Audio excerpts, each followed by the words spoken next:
Hi friends, ఈరోజు India versus Australia match ఉంది. అయితే మావాడు vegetable curry all mix vegetable curry చేసిండు.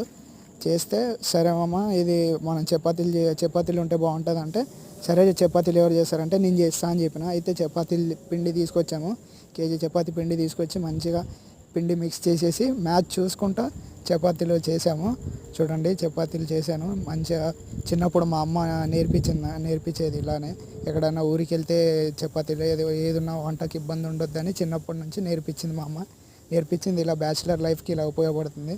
సామాన్లు మాత్రం అక్కడే ఉన్నాయి. పక్కన బ్యాచిలర్ రూమ్ ఉంటుంది. చూడండి ఫ్రెండ్స్, పుల్కాలు ఎలా పొంగుతున్నాయో మంచిగా. చిన్నప్పుడు మా అమ్మ నేర్పించింది ఇలా. చూడండి, టేస్ట్ అయితే బాగా వచ్చినాయి మంచిగా. కర్రీ మాత్రం బాగా చేశాడు. పుల్కాలు అయితే నేను ఇలా చేశాను. చూడండి. హాయ్ ఫ్రెండ్స్, నా ఛానల్ని వచ్చేసి సబ్స్క్రైబ్ చేయండి, లైక్ చేయండి, షేర్ చేయండి, కామెంట్స్ చేయండి. ఎలా ఉన్నాయో కామెంట్ చేయండి. Bye friends.